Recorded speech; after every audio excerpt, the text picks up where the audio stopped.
All right, the time is 6 o'clock. I'll now call to order this meeting of the Winooski City Council.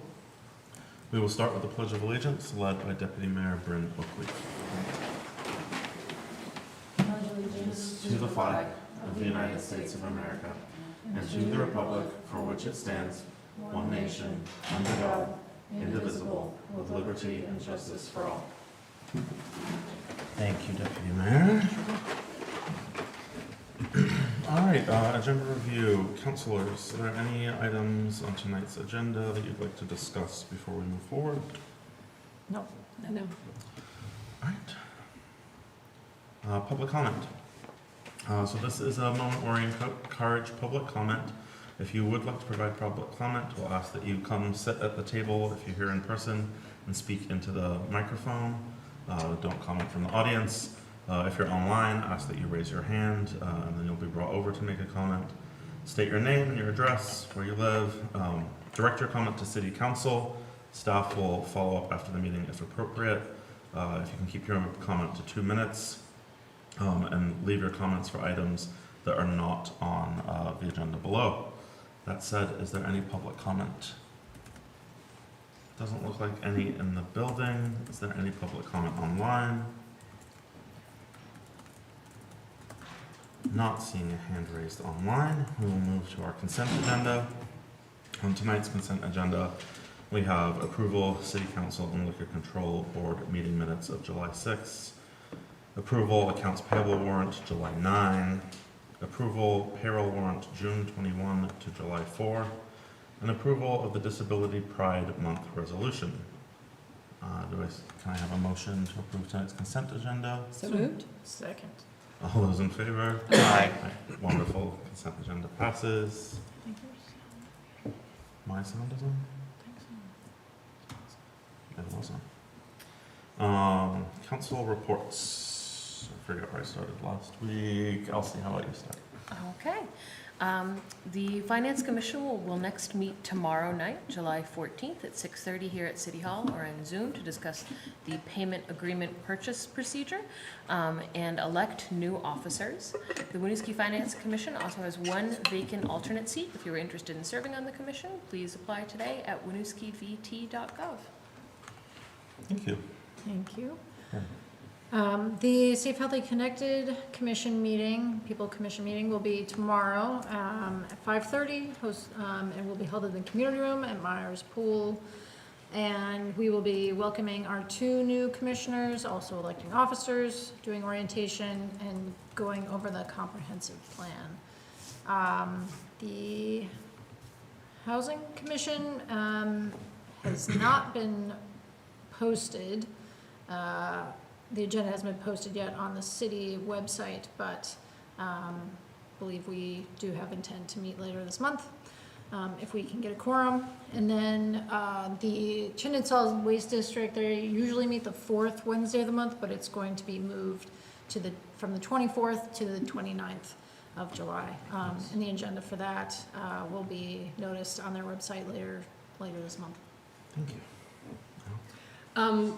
We have an airport commission meeting on August 1st at 4 p.m., which is available and open to the public.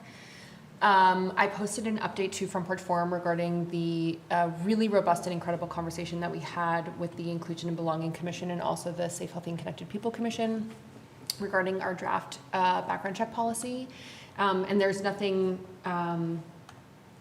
There was no movement or suggestion made to City Council outside of the fact that this is a conversation that will most certainly continue to be had within the community.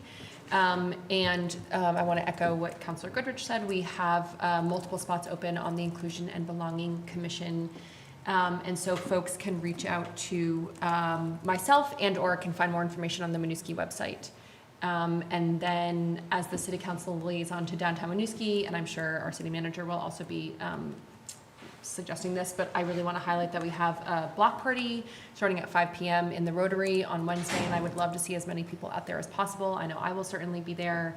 And so that's all I have to report. So this month's Municipal Infrastructure Commission meeting will be held on Thursday, July 24th, 2026, from 6:30 to 8 at City Hall.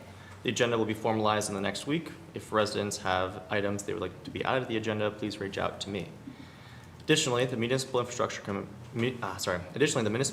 has a comprehensive plan open house on Wednesday, July 29th, 2026, from 5 to 7 p.m. at the Winooski Senior Center. This open house will allow folks to give feedback to the city's long-term infrastructure goals and objectives. For example, sewer, water, stormwater, transportation, energy infrastructure, and so on. During the event, city staff will present maps identifying recommendations for transportation improvements based on input from the Winooski Walk Bike Plan and the Transportation Master Plan. Lastly, refreshments will be provided. We hope to see folks there. Awesome. At the last planning meeting mission, planning met with the DRB committee, and it was a really good conversation. A lot of topics that some of you may have heard about before came up. There was ample discussion over Armory project, as well as, gosh, now I can't think of the street that house is on. Franklin Street. Can't believe I forgot the name of Franklin Street. That took up a lot of the conversation and kind of just how we get there, how we stop that from happening again. We talked about character of the neighborhood for a decent amount of time. One thing that I think was great is that both of those bodies recognize that it's good for them to be in communication. So they decided that they will make these joint meetings happen twice a year. So they're going to do January and July. So the next one will be in January. Another thing that was really raised, I just think, was that they recognize the difficulty that folks have understanding the work that Planning Commission does, and a lot of people end up going to DRB to express concerns that they've had with things that have happened in Planning Commission. So I encourage them, as we've been encouraging ourselves, to make sure that they are trying to communicate with the community as representatives on those commissions, that they are a tool in helping to educate our community as well, which they all kind of were nodding, and I think they agreed, but I don't know if they necessarily had thought that that was a role that they could take. They had some possible asks of communications from the city. I shared that it might be difficult to implement new procedures at the moment, but I completely understood the want to try to push out more information as quickly as possible. I would recommend for anybody who's interested in the city and how it's changing, where it's going, to go back and watch that meeting. It was pretty insightful, the conversation that took place. I'm forgetting the exact date, but I'll put it in the official minutes if you want to see it there. And then my next update, not about Planning Commission, but just very infrequently has my Instagram messages or email been completely flooded with communications from residents. And recently a Confederate flag was hanging in our city, and I truly can't express how busy my social media was with people sharing a video that was shared from a local content creator, and also just people taking pictures and sending it to me. I also recently found myself having to go on my own social media after some comments that were made to reiterate how this city council supports the diversity of our city, and not only supports it but cherishes it. So I just wanted to say in this official format, I think a lot of people in Vermont, we frequently hear the saying that hatred doesn't grow in the rocky soils of Vermont. That isn't necessarily true. And a lot of community members are hurt by what happened, particularly with the flag and with some other things. So I think it's important for us to remember as leaders in this community that there is a notion that Vermont has no racism in it. And I know that you all know that that is not true, but we saw it so very plainly on one of our main streets in our city. So for those who saw it and are upset, if you feel like you need to reach out to a public official, all of our emails are certainly open, and we'd be happy to hear from you. It's not something that I think any of us would want to see, condone, or approve of. especially not in a city that is so diverse as ours and that truly cherishes that diversity. With that, Elaine, welcome back. City updates. Well, yes. Going to echo Councilor Ogilvy's invitation to the next open house to the City of Winooski's Comprehensive Plan Series. The next one is covering municipal infrastructure. It's on Wednesday, July 29th from 5 to 7 p.m. at the Winooski Senior Center. That's at 123 Barlow Street. The 2026 statewide primary election is on Tuesday, August 11th from 7 a.m. to 7 p.m. also at the Winooski Senior Center. To view the official warning, sample ballots, and to register to vote, you can visit winooskivt.gov/vote. And we are thrilled to share that the city's Thrive After School and Summer program was recently awarded a 5-star designation from the state of Vermont, which is the highest quality credential awarded by Vermont to licensed childcare programs. STARS is Vermont's quality recognition and improvement system for childcare, preschool, and after-school programs. Participation in STARS means that a program is striving beyond base licensing regulations to meet higher quality standards, uphold professional practices, and commit to continuous quality improvement. Congratulations to the Thrive team on this outstanding achievement. That's awesome. Thank you for letting us know that. That is great. That's excellent. And I know there's a lot of work that goes into getting those 5 stars, so please thank the team on our behalf. All right, our regular items for tonight. So our first item is a public hearing, amendment to Unified Land Use and Development Regulations. I'd like to seek a motion, well, before I seek a motion to open the public hearing, just a reminder to us at this table, public hearing is a moment for the public to let us know what they think. So we'll hear from the public, and then after that, we can have discussion. So I'd like to seek a motion to open this public hearing. So moved? Second. All those in favor? Aye. Wonderful, thank you. And I see Brevi walking on up.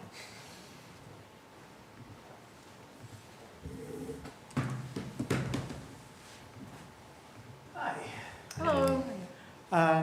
So we've discussed this item a few times now, but I think it's good to just go over and do a primer. So the sections that are suggested to be changed relate to allowances for residential infill in existing structures in the C1 zoning district, clarification on the applicability of permitting processes, revisions to the ADU allowances, signage allowances in the public district, required design elements for all projects. This includes the maximum blank wall length and width, outdoor lighting and screening requirements, building fenestration requirements, the transparency requirement, and building orientation requirements. Edits to the administrative review allowances for priority housing projects to provide some scaffolding and structure for the administrative processes for that. Modifications to the definition of lot coverage to include pervious pavement and gravel as lot coverage as suggested by council. And then the building energy standard certificate requirements for new buildings as suggested by council. I think there was one question that I received before this regarding fenestration versus transparency. Fenestration is used in a form-based code. I suggested transparency for this draft. Fenestration just seems like an inaccessible word in a way, but transparency just makes you, it's more in the vernacular. So I figure we should probably switch to transparency, and then probably when we work on form-based code, move that towards transparency as well. Because we're trying to say the same thing. It's just the inaccessibility of the word fenestration versus transparency. The other item that actually came up while I was catching up from my time away was that in late June, the state passed Act 179, and in that they removed the owner occupancy requirements for accessory dwelling units. So this affects what is in front of you right now, and this was not discussed by the Planning Commission at all. So at this point, you can put it back, you can just remove it from discussion, put it back to the Planning Commission to discuss. State statute supersedes our regulations, so we won't be adhering to the owner occupancy requirement because I have to abide by state statute as written. But this does give some time for the planning commission to discuss, to grasp, to grapple with what this change is because it's so recent. At this point, I'll turn it over to you for any questions. Great. Well, let's save our questions for the second part and open it up for public hearing.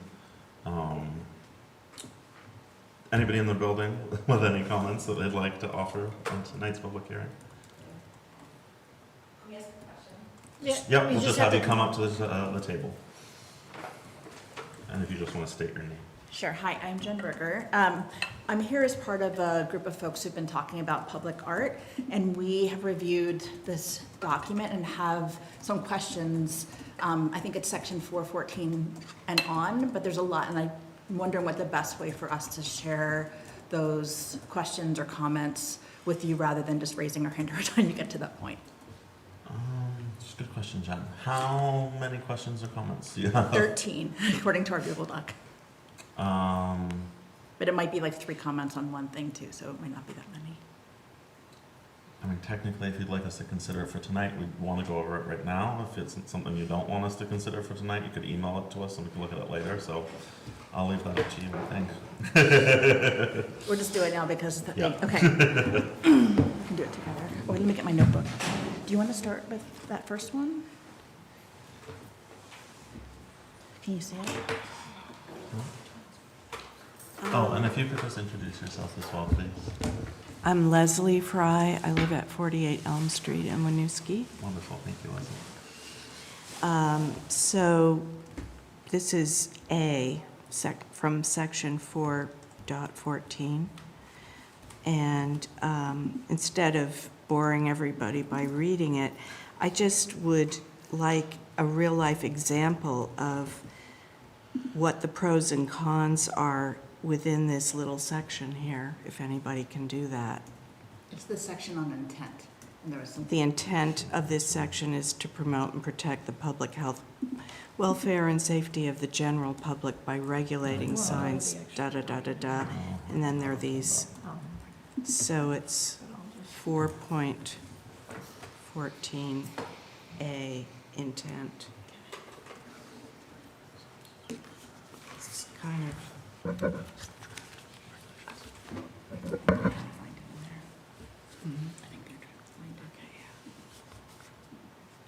Okay, so this is the section about signage. And I'm sorry, was there something that you would want changed or that you didn't like about that section, or you're just curious to understand more Don't about understand those considerations and would just like a concrete, real-life example of it? Sure. what those pros and cons are. And also maybe like the language accessible to, because it's confusing for somebody who's not Sure. in there. Very good. We're in a public hearing. I don't know if you want, if you need time to look at these things and respond later, that's fine. If you, I won't be able to give an example right off the top of my head just from reading it, so. Okay, with the If you need intent, time, you can. yeah, I mean, I can speak to it now very generally to the best of my abilities. The intent of it, with the intent statement that's up top, it speaks very broadly. I think the first sentence harkens back to the purpose statement that's in the beginning of the zoning. These regulations by design, they're intended to protect the public health, welfare, and safety of the general public. So that's where the connection is trying to create there in that first sentence, and then speak specifically to signs in order to protect that public health, safety, general welfare. With the second sentence, intent to ensure the signs are clear, informative to the public, and durable. Signs should be scaled and designed for their intended use. Signs that is glaring or too large creates distraction, intrudes into and lessens the urban experience and creates visual clutter. I think those sentences are, I would say, to signal that we are regulating the size of the sign or the size of the lettering or the placement of the sign or the placement of the lettering. We're not regulating the message of the lettering. Case law has repeatedly said that with the First Amendment, we can't regulate signs on, based on the message, that we can only regulate on the size, the placement, the duration, and that is the limit of what zoning can do. So that's my understanding, at least for the latter sentences on that. Okay, it just seems so general that you could apply it, you know, negatively or positively to a lot of different cases. And specifically, I think we're just going through the comments that are in our shared Google Doc, but there was also specifically a question when we're talking about signs, does that include public art? And if so, can that be specified where they're similar and where they're different as far as the regulations? So public art is mentioned towards the bottom of that section under subsection L. So it says public art includes sculptures, monuments, murals, and other objects of art that are not enclosed in a building or other structure that will be visible in a public way. So public art is always a bit of a gray area when it comes to sign regulations. So there's this sort of, I think, negotiation that happens with public art with the public and with council and with the artists themselves on making sure that the public art is representative of the communities and the community's interests. So I think the public art piece of it, I guess, maybe going back like one set, 5 minutes. Well, I guess, is there like a piece of public art that you're trying to do that you're facing No. any sort of? No, we're just Okay. thinking about the future of public art here in Winooski. Okay. And I think part of it is, you know, in this section, it's talking about signs, but it's not clear, like, and later on when it does talk about public art, are those things that are mentioned in public art held to the same regulations in this intent as the signs? And if so, could it say that? And if so, then we might have more questions. But if it doesn't, just to say specifically to signs, public art is mentioned somewhere else in this document, so that way, you know, if somebody's putting up a mural, that it's clear where to look for information and where that discussion can happen, because right now, it could or could not be in there. Yeah, now I see what you mean. Okay, yeah, so generally, public art gets tucked into signs just because that all is kind of in the same umbrella, but public art is always kind of in this niche pocket that's outside of signs as well, that I think that you're mentioning as well, that public art isn't necessarily a sign, and a sign isn't necessarily public art. They could be one and the same, but they're not necessarily connected. But I think that kind of might be a broader discussion with Planning Commission and you at a different time on how we want to split that up, and I'm going to need to do a little bit of homework on how to maybe make that split a bit better and to spell that split out a bit better, especially considering that with public art, the public piece is pretty important to make sure that the city is promoting public art that is representative of its interests. Our next, this is specific to this one, and I'm going to try to go through it somewhat quickly, but there was a question towards the end of this paragraph. It says, creates distraction, intrudes into or lessens the urban experience and creates visual clutter. And there's a question about what is the urban experience that is being described here? I think with intents and purpose statements, they speak in very general and in broad ways. That is how purpose statements are generally written, even throughout this document and other zoning regulations. And I think that, yes, there's a certain amount of subjectivity that's in there too. That's like, what is an urban experience? What is the urban experience? Does even Winooski have an urban experience? Some say yes, some might say no. So I think that, but yeah, with the purpose statement too, it's not something that I can take into consideration with the administration of the regulations, but it is used as guidance for the Planning Commission and Council to set regulations on signage. And so that is what Council and the Planning Commission is thinking about, is how does this connect back to the intent and the purpose of these regulations? Are we actually setting in place regulations that are in alignment with the intent and purposes. Really? Again, it also opens up whole other discussions amongst you. I just got whatever comments. Okay, very specific. We don't want to take up too much time. But we're just trying to. Like I public said, It's a Yeah. public hearing. we're Well, just, it's on the public. you know, the public art thing is very, you know, in the beginning stages in Winooski. And so we're just concerned that, you know, some of this might be constricting if public art is falling into the signage thing. And one That's thing, all. you know, that I'll say too, just about the future, and the chair of the planning commission stated this at their last meeting, is this document isn't, it's meant to be a living document. Like, it's not, we're gonna make decisions tonight and decisions will never be opened again. That's probably actually not the case at all. We'll make more. So I think as the public artwork continues and as kind of you all are narrowing in more on specific policy and how things should work,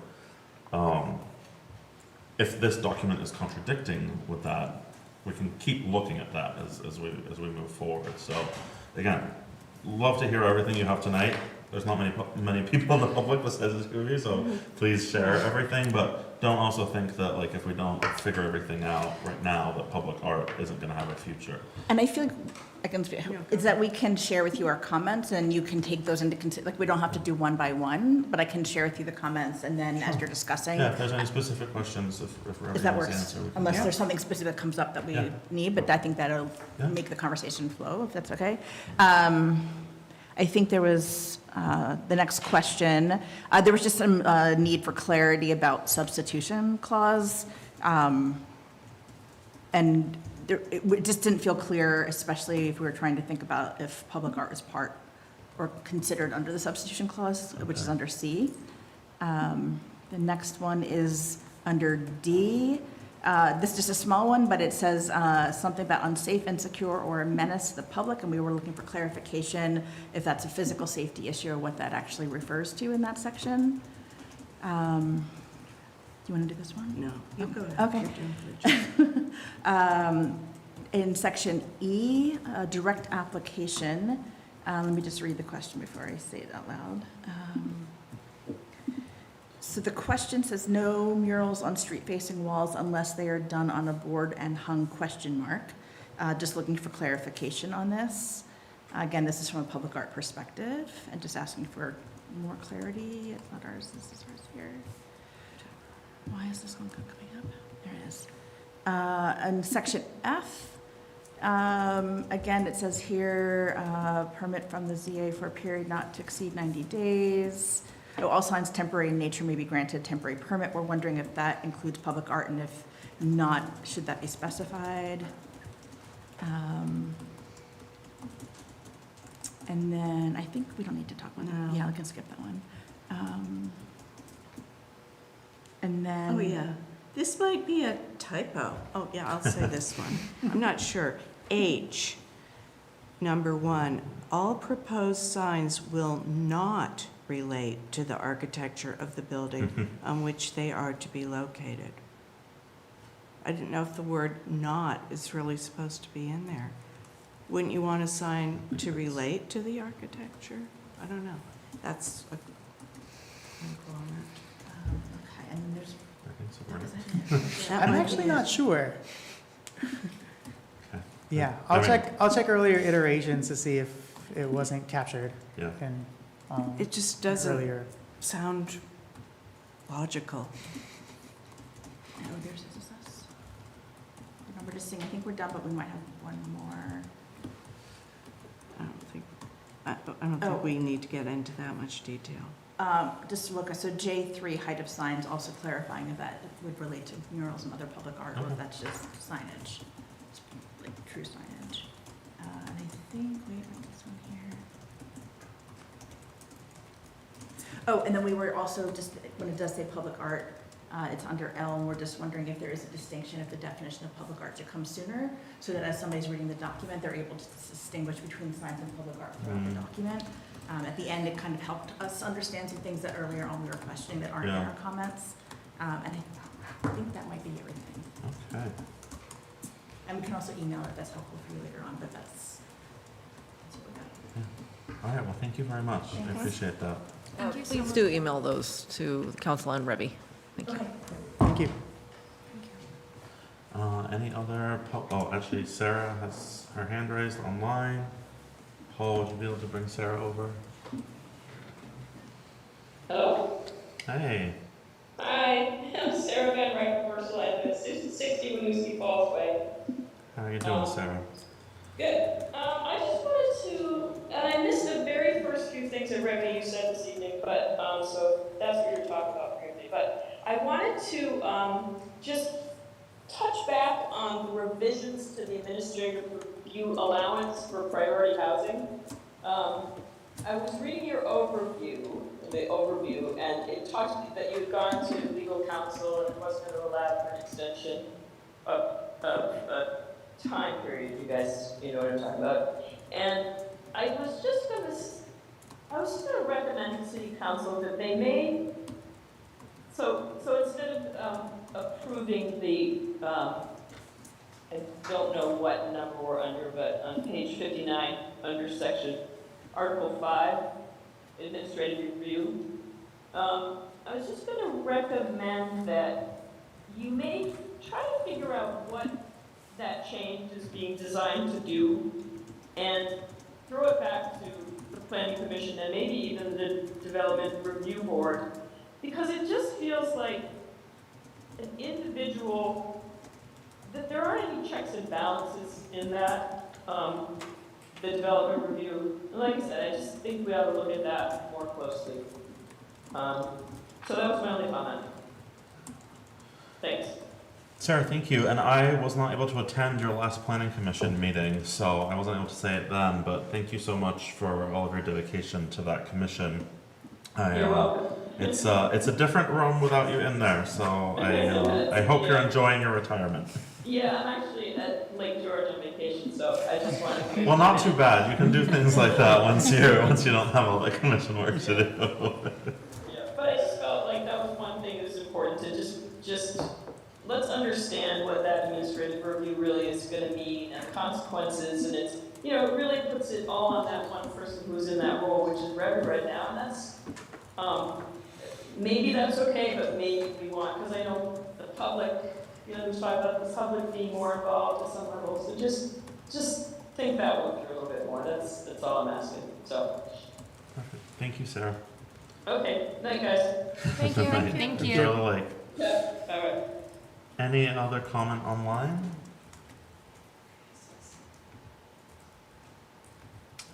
All right. Last chance in the room if you thought of anything else. All right. Well, then I will seek a motion to close this public hearing. So moved? Seconded? All those in favor? Aye. Aye. Wonderful. Public hearing closed. We'll move on to our next item, which is our discussion and approval to adopt amendments to the Unified Land Use and Development Regulations. Robbie, I don't know if you want to say anything. You've already kind of queued us in. I guess maybe let's start with the public art discussion that just happened. I do think, given the broad amount of things that they brought up, maybe it would be good for Planning Commission to, maybe not your next meeting, I think it's all scheduled out, but maybe the one after that. Yeah. Maybe they can have that conversation about distinguishing between what is public art and what is signage. Yeah, I and don't know what folks are feeling. yeah, I think it depends on, I'll have to check with Ray about where the status is about the public art policy and try to make sure that You might what's wanna in, wait like, what's in until the that's done. ULUDR aligns with the public art policy, and they work hand in hand. Deputy Mayor? If I might, so we as council approved a short-term policy Yes. that will expire mid-October. And at the moment, we have had no additional conversations about a longer-term public art policy since May, when council adopted the short-term policy. So Okay. no additional meetings have been held because this is coming up, and Ray punted some of the elements of public art to the signage ordinance as it relates to some projects that have Okay. come up, I believe, from local motion. It seemed, I believe, probably pertinent to members of our community to address some of the confusion of the signage ordinance, because things don't always happen in tandem the way we would prefer them to. Okay. I also wonder if when this is on the planning commission agenda, could not think of that word, if there's a way that we could reach out, or planning commission and or whomever could reach out to people on the public art team? Committee, okay, thank you. And just say like, we wanted to let you know this meeting is happening. Like, I think folks like Jen and Leslie and others who have been a really vital part of that conversation. And just let they know that it's on it's on the calendar. Because I think having them there in the room, whether it's virtually or physically in person, can be really helpful.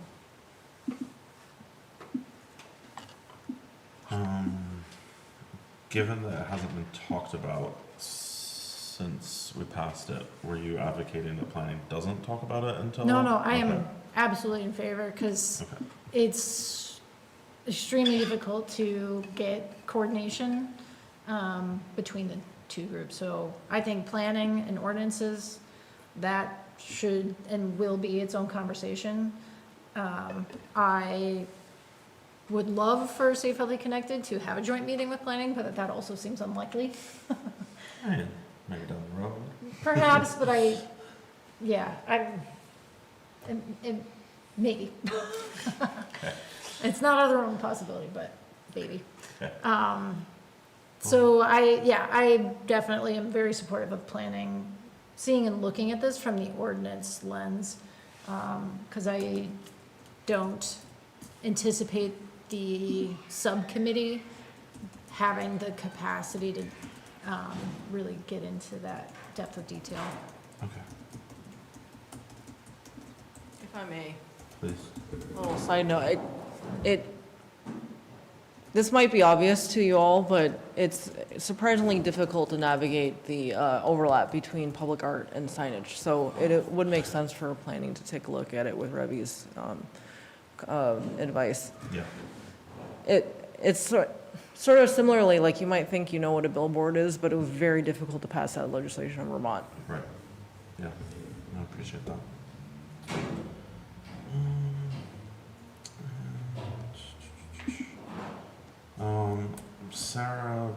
What Sarah just brought up, I don't know if anybody would like to talk about that. Or do you have questions on what the admin review process is? If I can jump in, Yeah. it does look like we have some proposed language in that section, under 4E. I think that was part of the intent of notifying adjacent property owners. I think the community at large wants notification. So we're not a large city, and I think something that happens a block away is still tangible and can be felt. So I think our attempt, we had a pretty robust conversation about what's feasible. Probably good. And so I think E was kind of where we settled. Yeah. So that I'm just, as I was scrolling down, I observed that was an attempt. But Yeah. I appreciate that Sarah's looking for a little bit more. Yeah. I mean, I think we have we have administrative review to try to, in certain circumstances, to be able to speed along development, given the previous council at that time, some of us were there, but some of us weren't, desire to make sure that we're developing more in the city as much as we can be. Obviously, Franklin Street hangs over all of these comments and these things, and I don't want to drag it up too much as possible, but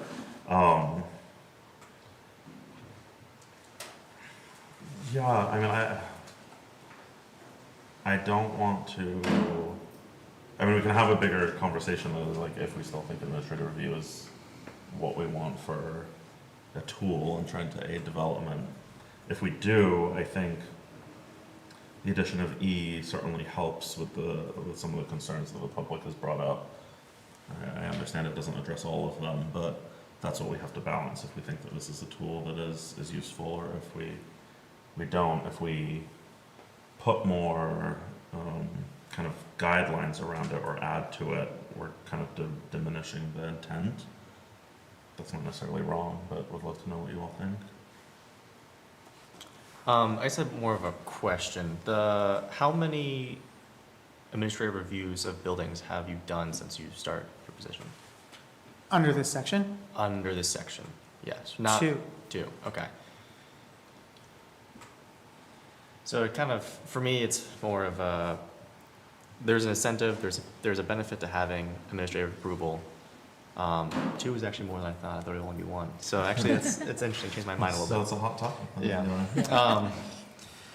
So I do believe that there needs to be incentives for affordable housing, and I think this is a great one. I think the bureaucracy of going through DRB and also lots of reviews can be cumbersome, especially for a tight margin business like affordable housing. So I believe this is a good incentive. Yeah. I'll also note C, which has more city staff putting eyes on it and codifies that. I believe it's something that Ruddy has kind of done in the past too, but it puts it in this document. I mean, one thing I would think about maybe adding, which might help with public concern, is having the city manager officially added to this list, because I think the city manager, as a result of, Elaine, your role, is very tied into the community, maybe more so than other members of staff might be. That could be one way of kind of adding in another level here without slowing the process down a ton. I think what some folks have asked for is like that these types of things would receive like either a full DRB meeting or like a semi-DRB meeting, which again would really slow the process down. Awesome. I think that's a wonderful suggestion. I think this is a really valuable tool. I think there's a lot of applications for it. I do think it should be point F instead of E. Yeah. But I think adding the city manager's review to it would be a really good idea. I think it's also something that perhaps could go before a planning commission again if we want more feedback on this. Good catch. It is policy, but whenever we mention your role, I do like to know what you would think. Well, so everyone else in C has technical expertise, which I'm the generalist of the staff. So I did hear what you said. I'm Yeah. not sure what role I would actually be playing, though. I don't know. Maybe rallying and I I can guess, talk and, about you it. know, I don't even know if it's appropriate, but I think maybe given what administrative review is, I guess my thought would be, you'd be like, I know the community is really upset about this, or I've heard from the mayor in our meeting that council is concerned and that community members are concerned. Can you give it another look over, because this is what we're hearing? So the point of administrative review is it strictly in compliance with our regulations, like in the box, inside the lines? That sounds to me like a political review essentially, which is not, that's kind of that is outside the point of administrative review. If you want that policy angle, it needs to be in guideline. My thought is, and I'm maybe thinking like this review would be like faster, but like if people are saying, if the outcry from the public is that the building is too tall, you could be then that point that says, and again, I'm just, this may not necessarily make as much sense to the process, but like, this is what people are hearing. Has that been verified by all of these people? If by City Public Works, Code Enforcement, and by whoever is in Revy's job, then at least we could say, we've heard from the public. They think it's too high, but it's not, and these people have checked that. Ask a question. Yeah, again, this may, I mean, it's, my proposal is just to try to give the public what they're feeling like they don't have, which is a little bit of a voice in it. I'm not saying it necessarily makes sense to the document. Go ahead, Bryn. So I think some of the changes in section 4 are, it's a pendulum swing. So there were a number of errors made on Franklin Street, and so now we're responding to the community's reasonable degree of frustration that the project was approved with a number of errors, and want to see what are mechanisms we can implement to help minimize those from occurring again. So I think adding C was one attempt, and then even during administrative review, there can be things that are missed. These are complicated and confusing documents. So I think I appreciate does it make sense to add anyone else to item C for additional layers of review? I just put that in context of, like, what are we trying to solve? And I think it's trying to catch errors. Did you have her hand up? No. Okay. I also just want to note that I can't remember who said this, but it's the idea that we're trying to be like more expeditious in this.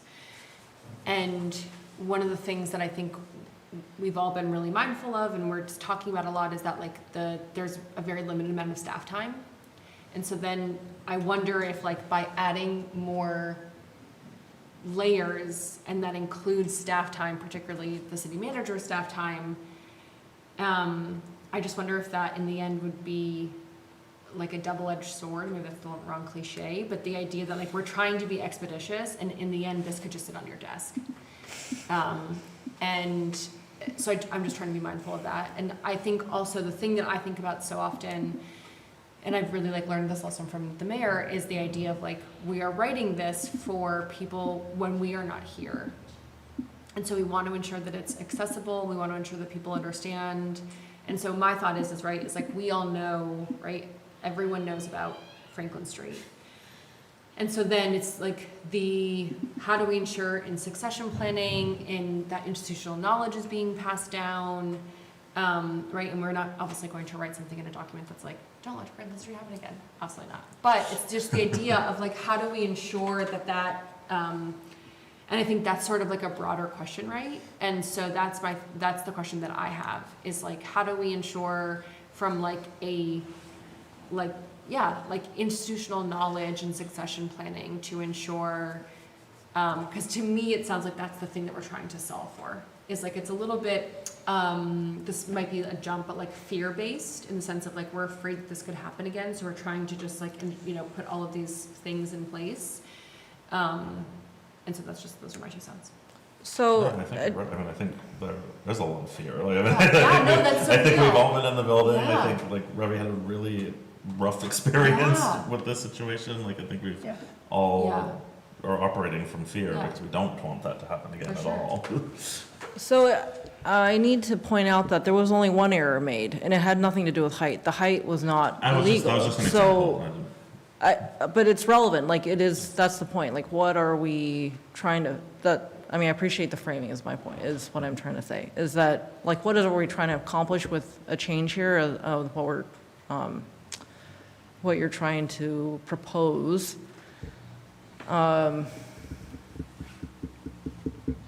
If you're going to send this to planning commission anyway, I'd like to talk to Revy about it before we, I think another comment further. part is, like, and again, operating from this one building, is that, the admin review process, like, you're meeting certain things, right? You're checking them off, and if they meet, that works. But then, as you mentioned, like, there was one error in Franklin. The majority of it is actually technically fine. But, like, and I forget, I think I'd asked, like, if council is able to deny a permit, but maybe, like, we would have, had we known about this building and seen what it looked like. Like, we might have asked, like, what can be done to stop this? my understanding is you could have asked, but you couldn't have denied it with any legal basis. Like, if it meets zoning, there's nothing to, Yeah. If it checks all the boxes, then it checks all the boxes. yeah. Even with DRB too, if it checks all the boxes, it checks all the boxes. It's, yeah, we could have been sued for Right. being arbitrary, essentially. Yeah. So then, it's, sorry, I'm jumping in. So I guess I'm trying to understand what is different with this than what has been done in the past? And based off of the written document right now, what is going to change from historical times we've done it? So process-wise, this establishes a clear box for checking off for Public Works and Code Enforcement's review for any type of project. So Public Works is involved in water and like water sewer related matters, stormwater related matters. So right now, all my permits are now going through Public Works first. I think past practice was to have Public Works review it later. So we've kind of moved things around and recalibrated with Public Works more involved in the front end of projects. With code enforcement. Oh, can I, Yes. so just to add on to that, I think during Eric's time, he would consult them earlier.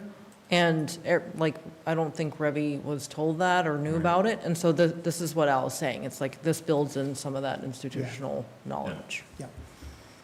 So there's that. That's one piece of it. Another piece with it is the written notification. That is not typically done for administrative approvals. That is not specified in statute. It's not even spelled out as a possibility in statute. So we're taking the extra step to notify adjacent property owners that there's this project that has been reviewed by me. The appeal period has started, and if you want to appeal, you can appeal. Right.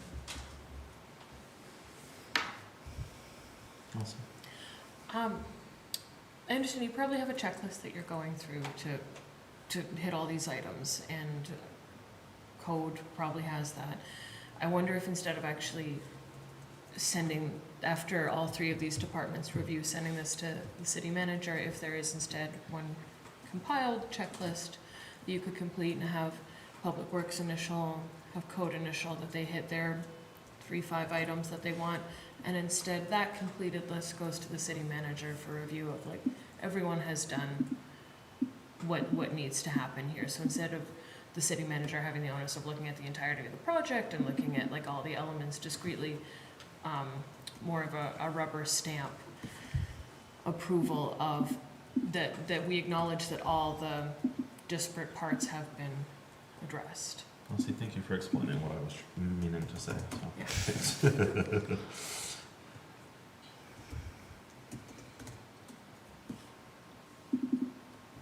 I would want to discuss it with Revy before I responded to council. If you're not intending to take action tonight. If you are, then we can confer a little bit offline or like to the side. I would at least recommend going forward with the language here as a stopgap.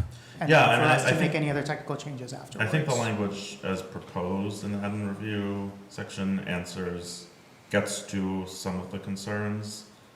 Adding the city manager was just a thought I had about trying to further those concerns. Again, I get that technically it may not, but a lot of this game was about perception too.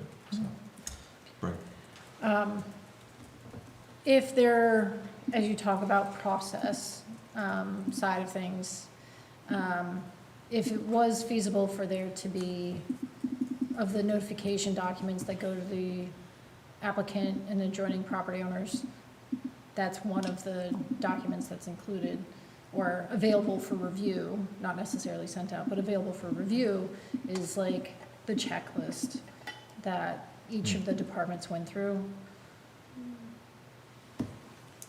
So yeah, this specifically says so you'd get, if you're an adjoining property owner, you'd get a description of the proposed project, so that'd be a cover letter, the actual zoning permit application, and then additional information that clearly informs the recipient where additional information may be obtained. So we can also include any other review documents, additional documents with that.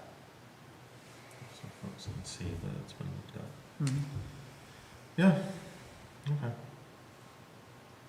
Thoughts? All Um, right. Thank you. Good discussion there. Any other sections of this doc that folks want to talk about? Can I ask for Please. clarity what you want changed, if anything, in this section? Nothing changed right now. Okay. I'm thinking, to have planning commission talk about adding in the city manager? Or we wanna drop that? I would be partial to not including that. Okay. So long as there's some confidence that subsection E, incorporates kind of that depth of review from each of the departments. And I think C and E together. Again, if we want to keep admin review, I think it's technically enough here. Yeah. And I would say add on to that, to your point, is I think comprehensively, not just this section, but looking at some of the other sections, is just trying to enhance, like, avoiding and mitigating the blank wall, which is really one of the drivers as well for the Yes. outrage, and pushback.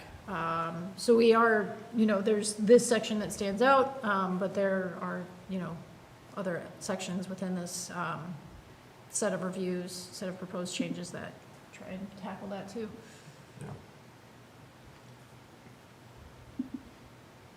I think it's important just to note, like, for the public, like, just because it's admin review doesn't mean that somebody's, like, showing Revy the Willy Wonka house and, like, that doesn't fit any of our codes in this document and he can approve it. Like, he's still using our documents to approve the things Right. that he, or when he retires in 20 years, whoever may be then, like, they're still looking at the document, which is the real work that planning is working on, is trying to actually stop Franklin from happening again by saying what the building can actually look like or not look like.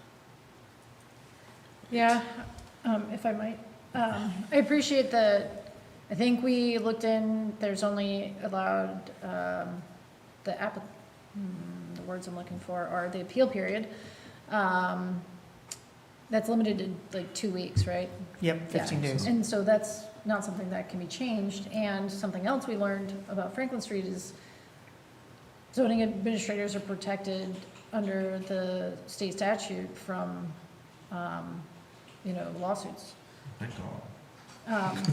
But such a small window for appeal and the protection of that statutory language, it just enhances like Yeah. errors that can be made. There's a very, very small finite amount of time where it can be corrected or addressed. Which I think, now that we will be notifying people, like 2 weeks is still short, but Yeah. it's better than we have to hope to walk by and see the sign and then decide to appeal. Yep. And then if we're also providing all of that documentation plus the checklist that I think we've talked about, I think that would give people, the checklist will help people understand that document a little more, I think, too, because they'll know the exact things that you had to check off. Yep. So although it is still a short period of time, I think taking those steps makes it easier for somebody to work within those 2 weeks. Again, not ideal, but Yep. much better than before. It is much better than before. Okay, so we're good. Any other sections that folks would like to talk about? Eli? Yeah, so I'll start with my smaller item. So I was the one asked about the fenestration versus transparency. And I was hoping, I think Revy kind of answered the question for me, kind of how I hope you would have answered, was I think just keep it consistent across the document would be great, and then once form-based code regulation number gets updated, change it to transparency instead of fenestration. Yep. I had to look up what fenestration meant because I didn't know. So Yeah. that was a great response, and I support that type of change. Yeah. The thing I was hoping to propose to change in this was I wanted, after chatting with the planning commission this past Thursday, yes, thank you. I'm proposing that we change it to blank walls for 15 feet per floor instead of by area. My rationale is this is more consistent with other areas of the land use regulations for Winooski, in particular with form-based code, as well as with the transparency addition that we're adding in this current proposed ULUDR. And I was looking at other land use regulations for other areas. Yeah. Seems like all form-based code is done by per floor. Seems like Williston and South Burlington, they do it based off per floor on other areas besides their form-based code. So I was trying to keep consistent for all areas in Chittenden County. Yeah, I appreciate that, Eli. Planning Commission talked about this a lot, and we talked about it a lot the other day too.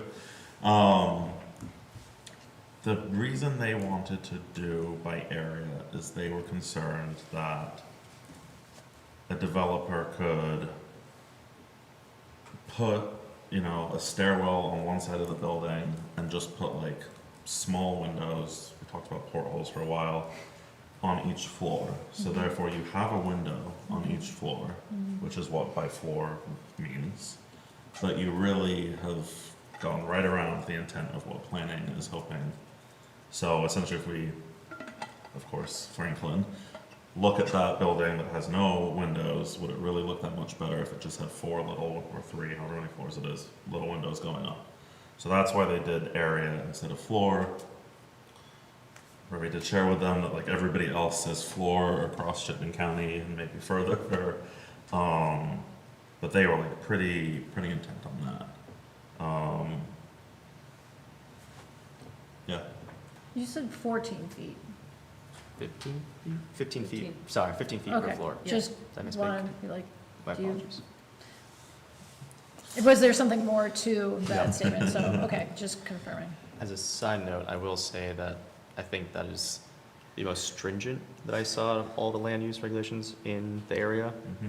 Form-based code does have 15 feet for a few different areas, but for like general around different municipalities, like Williston has 30 feet, and South Burlington wasn't really clear, but, so, yeah, we are pretty stringent. Yeah, so thanks for bringing that up, Eli. Thoughts? I support 15. You can support by floor. By area is fine with me, so long as we're avoiding unintended consequences of the policy. Okay. Like trying to avoid the porthole windows. So you want to keep it as area at 15? Yes. Okay. Any thoughts from Allison? I agree with Eli. I think that by floor it makes a lot of sense. I think it's easier to encourage development into our city if you don't have to reinvent your building and your blueprint to fit within a unique code in such a small city. I think if we have developers building wonderful affordable housing projects in South Burlington, it would really behoove us to be more consistent that they could come here. Any thoughts? I feel like I can see Revy thinking of something, and I'm like, do you want to share it with the team? I don't have too much. I mean, we've had a lot of discussions, as Thomas mentioned. It's like the vast majority go by floor. It's very, very few instances that I found by area, and and the Planning Commission was very insistent on this like 2-dimensional plane area that can be no larger than 15 by 15 feet. It does make a lot more sense for us to be more consistent across different municipalities. My colleagues across city lines are working with the same developers that we do, and so we want to make sure that we are being consistent across the board. So that way, they don't have to fit into a particular niche box in order to develop in Winooski.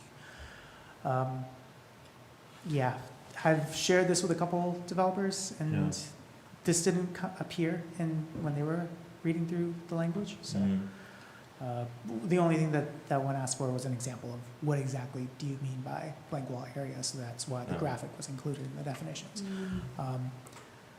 So those are my 2 cents. I guess a real question that I wonder, and I don't know if you've been able to look into it since planning had that conversation, but if we changed it to floor instead of area, would the scenario planning commission is worried about, is that what could happen, or would it in fact, would they have to put more windows or whatever else it would be to not make a blank wall?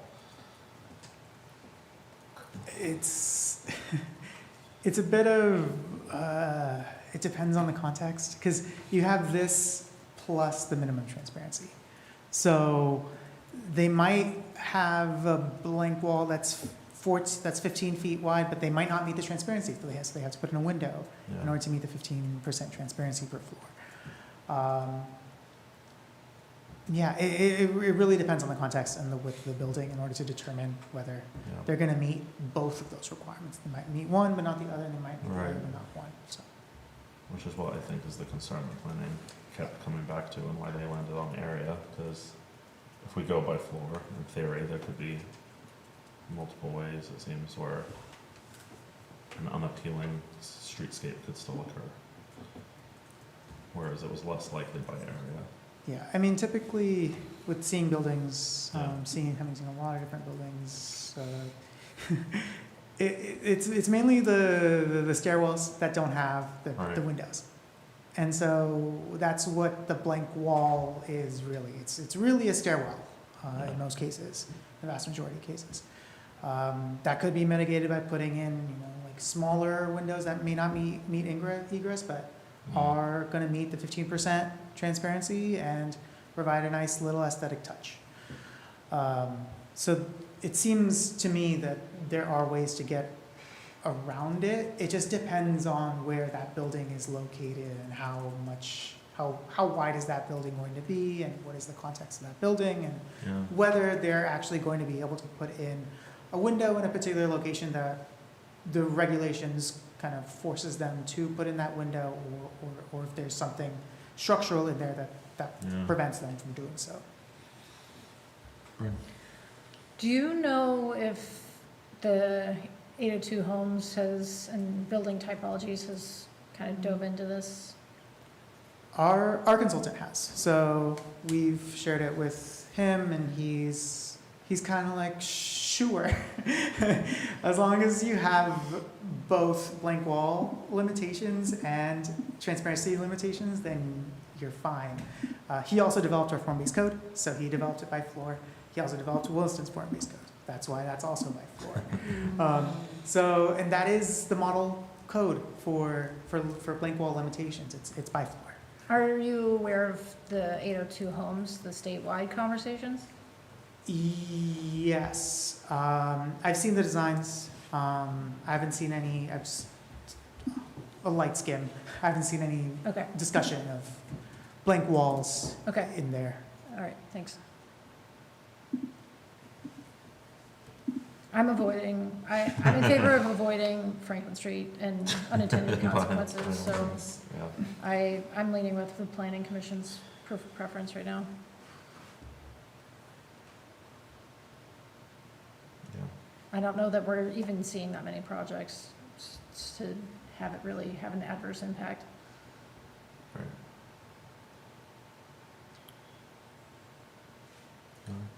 What I would say is we have a tendency to overcomplicate code, and because of it, things can get missed. And so my objective mostly with this is just to keep things consistent so that when you look at this, it's like, oh, we don't have this one weird thing that we have 15 by 15 or transparency versus fenestration. Like, why do we use different terms? So my main objective with this is just to make things a little more coherent across the whole entire document, instead of having this Band-Aid approach of fixing problems here and there and approaching that way.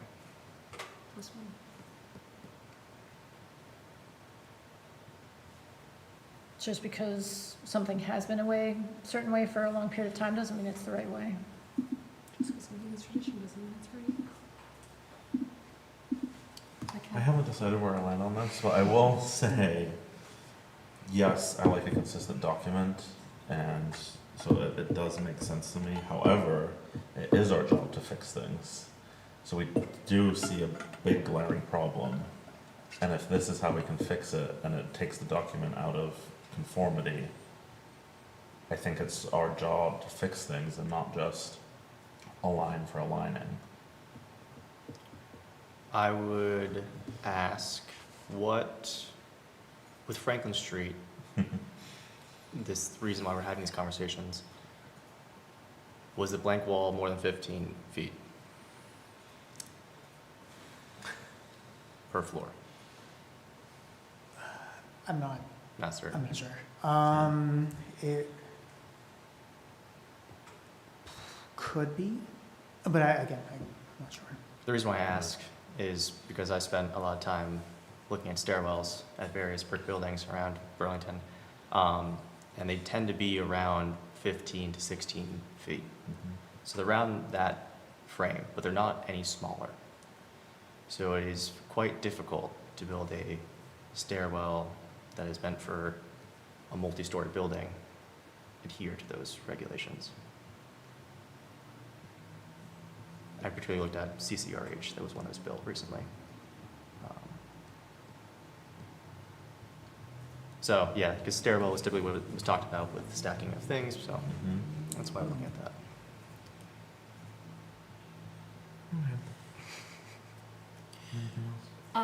I believe, as Deputy Mayor said, we're not seeing a lot of development right now. And I think this plays into that, of like, this isn't too much of a concern right now. We're trying to plan for the future and get around it, but also the reality is we're not seeing a lot of development right now. And we would like to see some more development. And I think making things, removing barriers and like cleaning up language that's inconsistent is to the benefit of the document. Okay. We'll vote on the end on everything. So, any other sections that folks wanted to talk about? I only wanted to say thank you for including the language about the energy code standards. So I appreciate that. Thank you. Anything else? No. Okay. Well, we did just do a public comment, but in case our conversation has spurred any public comment, anybody online, if you'd like to add anything, just raise your hand.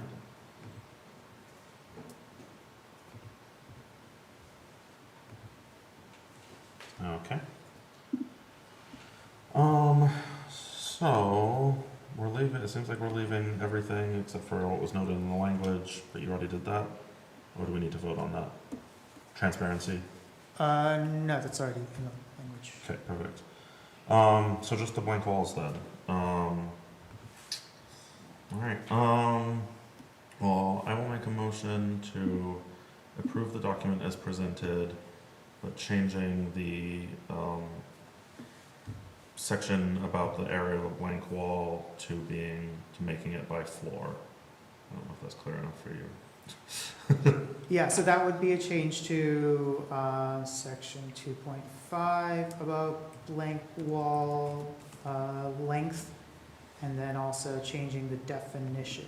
So the blank wall area will, work some magic and try to say blank wall length and remove the graphic and make it more speaking to length and more in alignment with our form-based code. I'll seek a motion for that. So moved?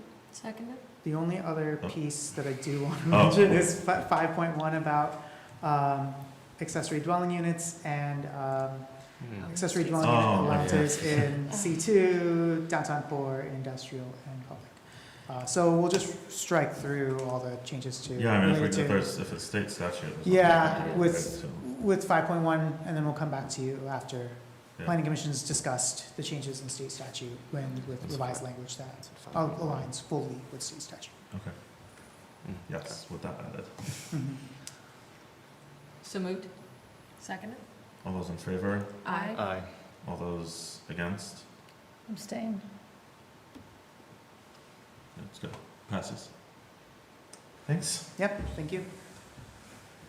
Our next item, our last item. Discussion approval Vermont League of Cities and Towns, appointments to the Opioid Settlement Advisory Committee. Were you all able to read my memo? Yes. Yes. If you weren't, that's okay, you can tell me the truth. So I'll just summarize them.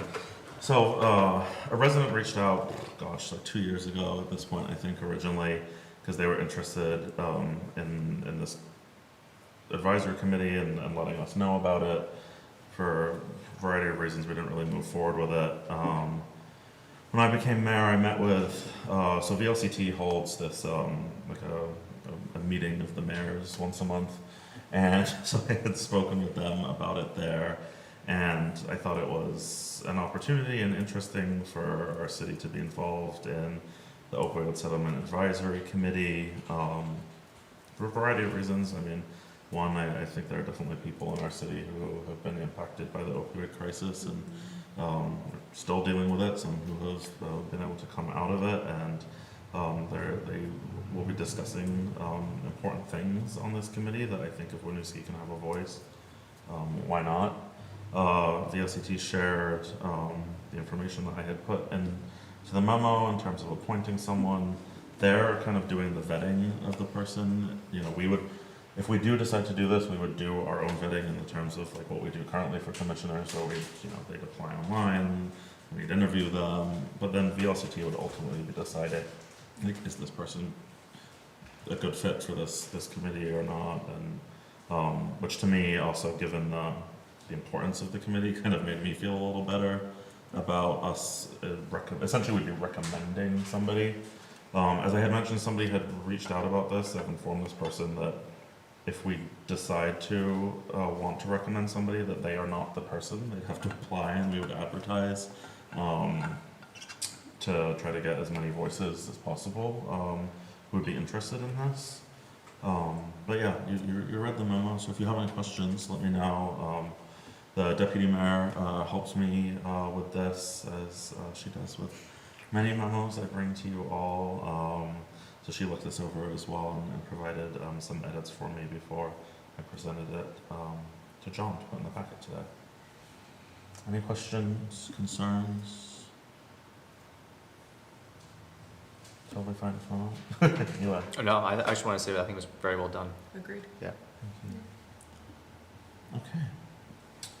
All right, in that case, I will seek a motion to approve Winooski being able to offer a recommendation to the Vermont Leagues of Cities and Towns as outlined in the memo, where we will hold applications, do interviews to find somebody to recommend to the Vermont League of Cities and Towns. So moved.